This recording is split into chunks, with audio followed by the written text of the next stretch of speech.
Olá, pessoal! Professora Natália Freitas, de História. Estou aqui hoje para falar com vocês sobre a participação do Brasil na Segunda Guerra Mundial.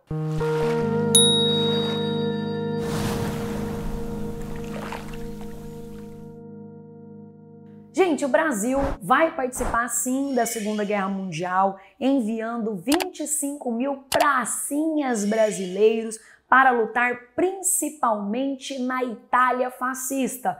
Lembrando que nós apoiamos os aliados. Quem faz parte do bloco dos aliados? França, Inglaterra, União Soviética e Estados Unidos. E a nossa participação na Segunda Guerra Mundial aconteceu quando o Brasil estava sob a presidência do ditador Getúlio Vargas. Ditador, professora? Sim, porque quando a Segunda Guerra Mundial aconteceu, a era Vargas passava pela fase do Estado Novo, que é a fase da ditadura varguista. E por falar nisso, você sabia que a participação do Brasil na Segunda Guerra contribuiu para o fim da ditadura do Vargas? Sim. Por quê? Porque a participação do Brasil, ela gera um cenário contraditório, uma vez que, na guerra, nós apoiamos um país democrático, os Estados Unidos, e aqui dentro ele governava por uma ditadura. Mas para a gente entender como foi esse posicionamento do Vargas em relação à Segunda Guerra, a gente tem que lembrar que um pouco antes da Segunda Guerra Mundial eclodir e até mesmo no início da Segunda Guerra, o Vargas ele sempre tentou manter uma forte posição externa, fazendo acordos econômicos com as maiores potências da época, que eram os Estados Unidos e a Alemanha. Isso porque os Estados Unidos estavam aumentando de forma significativa a sua influência na economia internacional e a Alemanha, desde a ascensão do nazismo, estava tentando também aumentar sua influência internacional até mesmo na América Latina. E você deve estar pensando assim, bom, mas professora, a Alemanha nazista consegue aproximação com o Brasil? Gente, consegue sim. Tinha uma ala do exército do Brasil que era simpática às ideias nazistas. Nós tivemos, inclusive, partidos nazistas no Brasil de influência direta do nazismo, como foi o caso da AIB, Ação Integralista Brasileira, tá? Então, sim, há uma aproximação por parte do governo alemão a alguns setores da sociedade brasileira. Até mesmo Getúlio Vargas, em muitos momentos, ele demonstrou uma simpatia às ideias totalitárias. Só que, ao longo da guerra, o Vargas foi se inclinando à política estadunidense. Ou seja, ele foi indo para o lado dos aliados. E a gente tem que se perguntar por quê?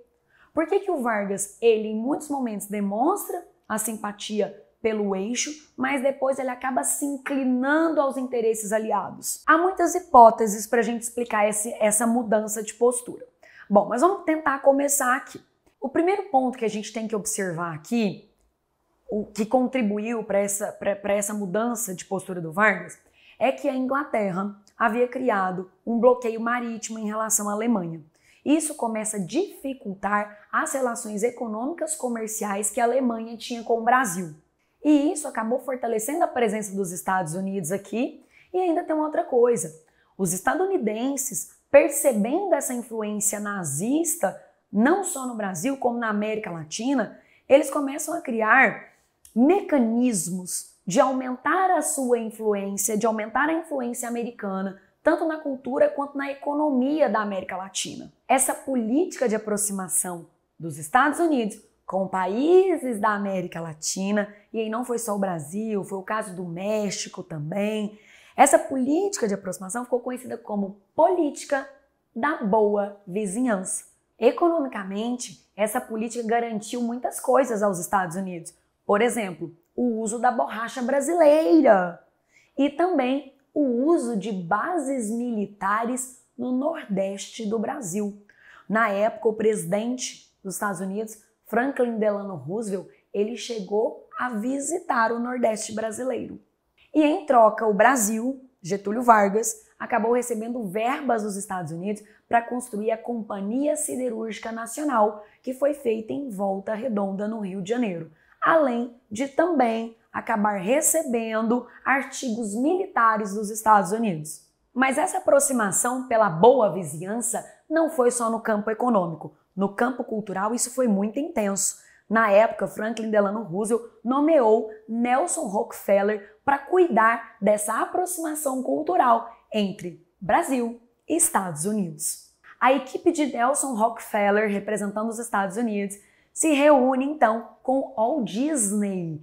E daí vai nascer um personagem muito conhecido por nós brasileiros, que é o Zé Carioca. O Zé Carioca representava o Brasil nessas relações de aproximação com os Estados Unidos. É um papagaio nas cores verde e amarela. Lembrando que o Zé Carioca acabou reforçando um estereótipo do brasileiro malandro. Não sei se vocês já viram alguns desenhos, né, ou já leram algumas histórias de Zé Carioca. Ele tá sempre ali na praia, tá levando as pessoas para beber cachaça, tá ouvindo o seu sambinha. Então ele tá sempre ali envolvido nas suas histórias, nas suas confusões, reforçando aquela ideia estereotipada do malandro. O próprio Zé Carioca ele foi parar num filme da Disney em 1942, Saludos Amigos ou Alô Amigos, uma produção de animação de Walt Disney que fez muito sucesso na época. E não foi só o Zé Carioca que representou essa política cultural de aproximação, não. Gente, você já ouviu falar da Pequena Notável? Quem é a Pequena Notável? Carmen Miranda. A Carmen Miranda fez muitos shows nos Estados Unidos nessa época. Ela também representou essa aproximação cultural do Brasil e dos Estados Unidos. Você já ouviu o que a baiana tem? E aí, com essa aproximação cultural e econômica do Brasil em relação aos Estados Unidos, a gente tem um afastamento dos países do eixo. Só lembrando, quais são os países do eixo? Alemanha, Itália e Japão. Então a gente se afasta dos países do eixo e oficialmente em 1942 Vargas vai romper relações diplomáticas com a Alemanha. E esse rompimento gerou uma resposta. No segundo semestre de 1942, submarinos da Alemanha atacaram 5 navios mercantes do Brasil.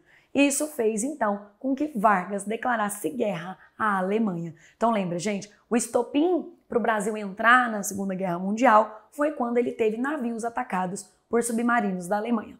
A declaração de guerra fez com que o governo Vargas mobilizasse soldados para lutar na Segunda Guerra Mundial. E em 1943 foi criada a FEB, Força Expedicionária Brasileira, sob o comando do Mascarenhas. O corpo de soldados da FEB era composto por aproximadamente 25 mil soldados, que ficaram conhecidos como pracinhas. E o lema da FEB era "A cobra está fumando". Até o símbolo que vocês estão vendo aqui na tela, a cobra fumando cachimbo. Que é isso, professora? Por que esses soldados estão sendo representados por uma cobra fumando? Então, gente, na época, nem todo mundo botou fé, sabe, nessa ida do Brasil para a guerra. E aí começaram a falar, nem se a cobra fumar cachimbo, o Brasil vai embarcar. O Brasil embarcou e a cobra fumou. Esses 25 mil pracinhas, eles foram enviados para a guerra para lutar junto ao 5º Exército Americano, no norte da Itália. Participamos da famosa Batalha de Monte Castelo. E no final da guerra, nós temos, infelizmente, um saldo de quase 500 brasileiros mortos na Segunda Guerra Mundial. Essa imagem que vocês estão vendo aqui é um monumento que foi construído no Rio de Janeiro para homenagear esses soldados. Bom, pessoal, é isso. Essas são as principais características dessa participação do Brasil na Segunda Guerra Mundial. Espero que vocês tenham gostado e acompanhem aí todas as nossas aulas relacionando esse tema Segunda Guerra Mundial, tá bom? Beijão!